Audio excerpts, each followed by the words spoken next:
Luís Remo de Maria Bernardo Fernandes, more popularly known as Remo Fernandes, is a pop Indian fusion artist and film playback singer from the state of Goa, India. His musical work is a fusion of many different cultures and styles he's been exposed to as a child in Goa and in his later travels around the world. Such influences include Goan and Portuguese music, Sega music from Mauritius and Seychelles, African music, Latin music from Spain and South America, the music of erstwhile European communist states, those of the dancehalls from Jamaica and Soca from Trinidad.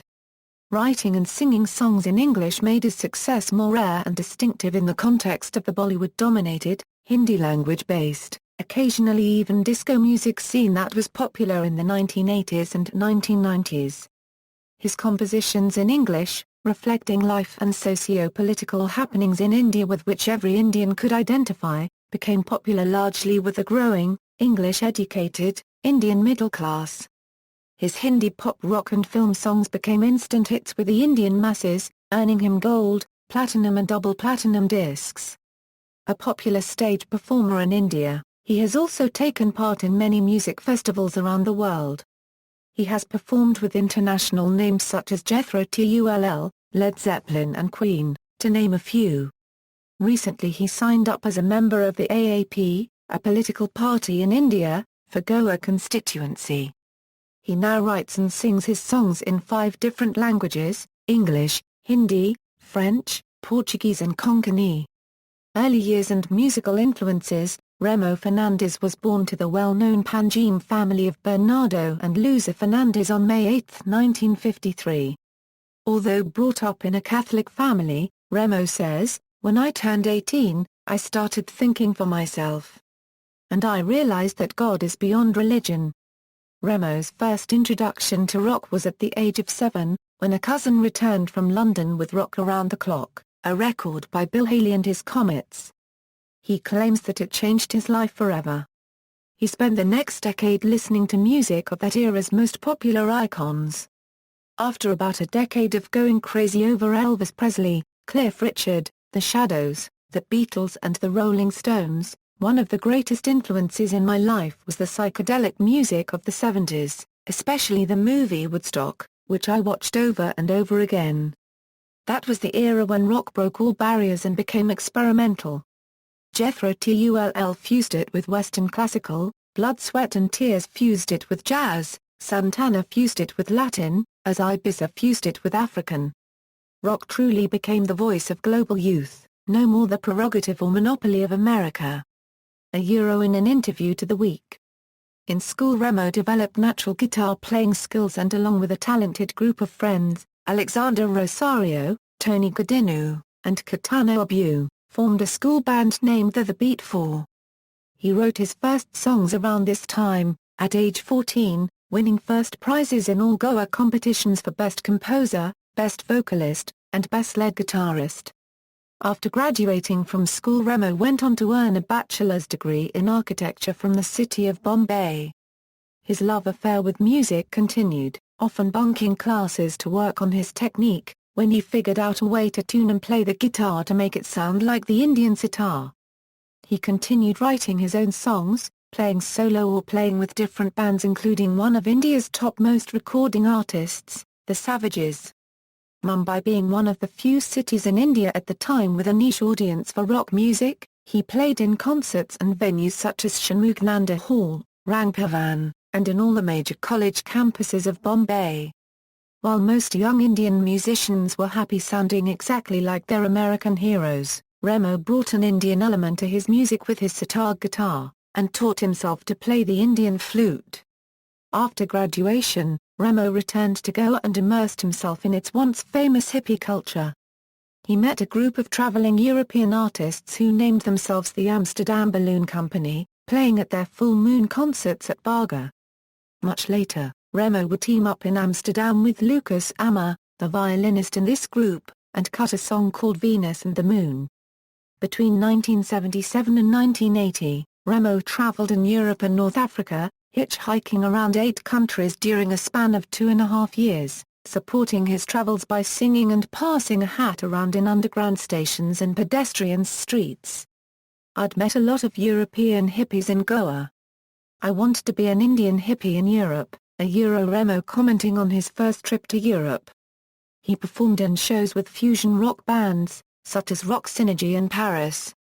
Almost settling in the West for good, he changed his mind and returned to Goa on Christmas Day, 1979. Traveling and living abroad made me see clearly where home really was, he says. Pre-fame years, after returning, Remo wrote some of his most memorable socio-political songs about life in Goa and India, but had to face rejections from Indian record companies, who believed that there was no market for English music in the country. Besides, in 1980s, there was no airplay on radio and television, they were both monopolized by the government, who seemed to refuse to accept pop and rock music's existence. But I knew the record companies were wrong, Remo said. So he recorded his maiden album Goin' Crazy and a subsequent album Old Goin' Gold on a 4-track cassette TEAC Porter studio recorder in his home. In these albums he played all the instruments, sang all voices, and was the only composer of its music and lyrics. He engineered the recording and mixing and designed the album covers.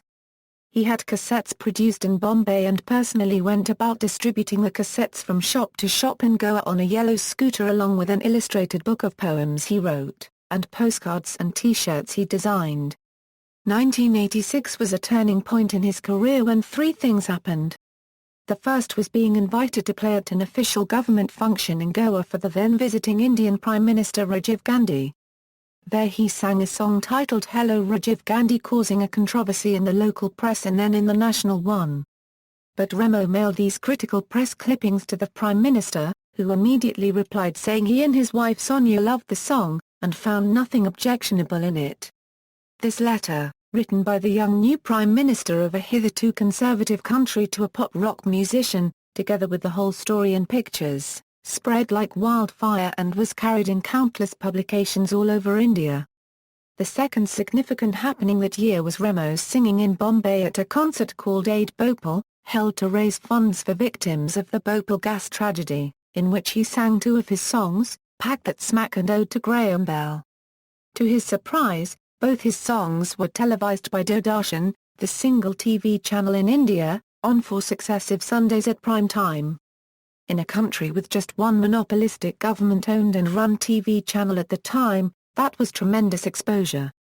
His wife Sonia also had family influences in the music industry, like her cousin Nina, who toured with many rock and roll bands in the 50s/60s. One of them was the famous Rolling Stones.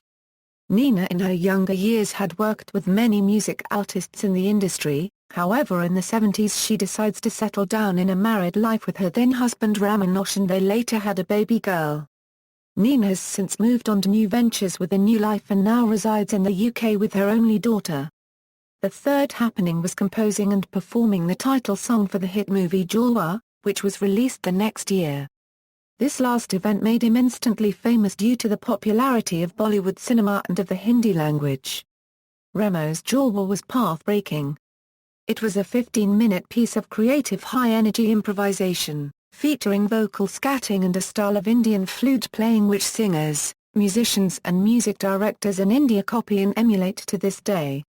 Career: after breaking out with his first hit album Pack That Smack in 1986 and Bombay City the next year, he became the highest-selling English rock musician in India and the only one in the country to be awarded gold discs in this category.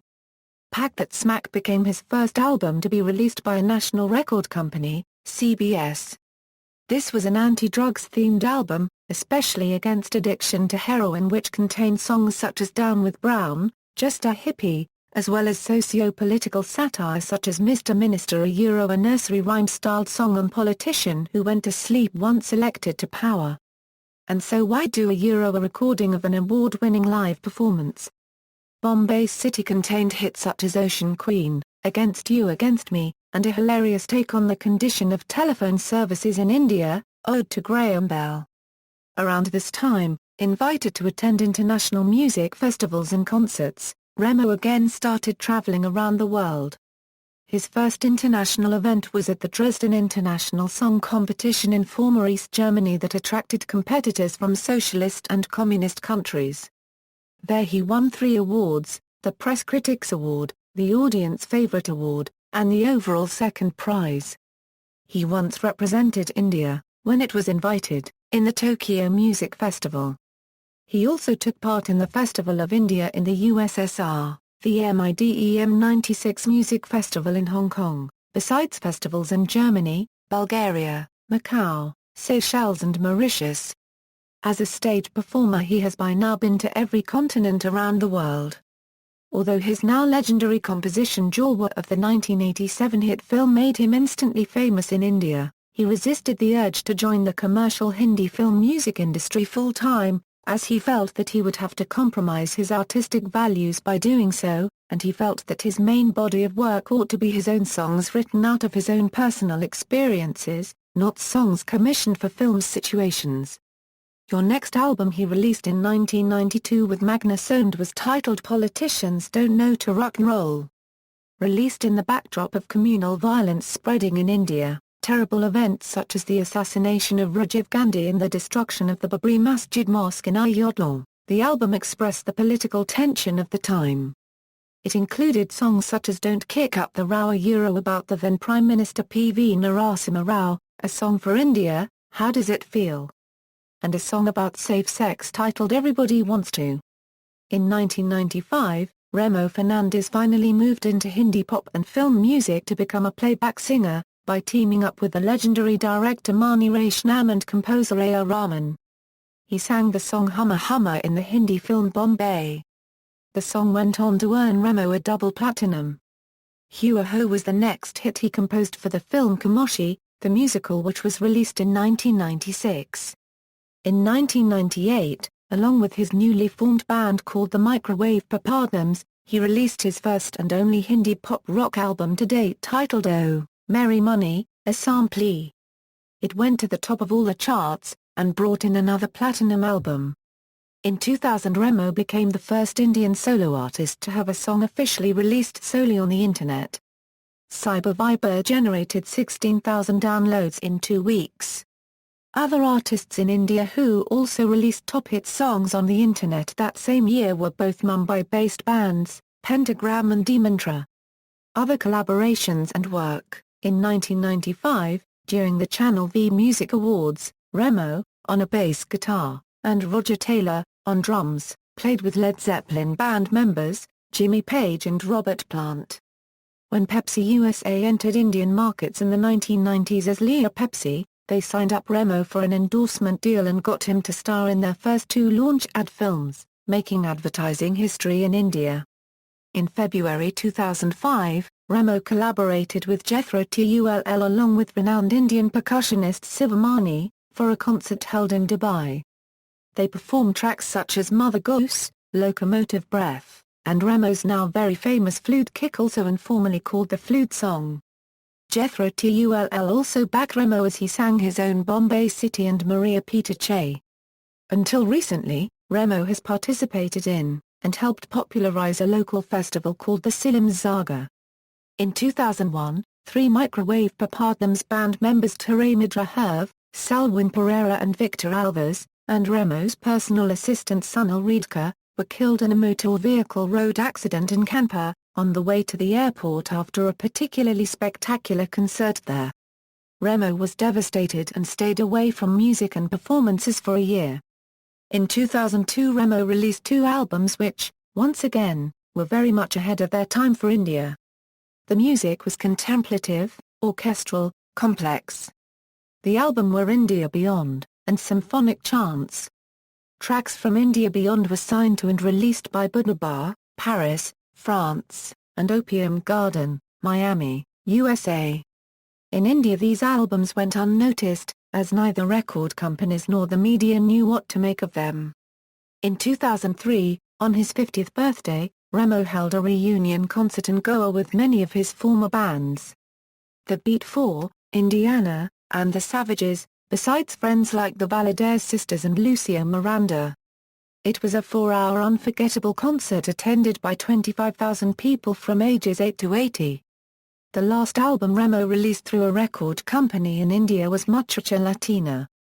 For the title song he scripted, directed and edited the music video. The music scene in India had begun to change once more, though, and all attention was now given to Bollywood music. Former pop-rock artists were now composing and performing exclusively for the celluloid world.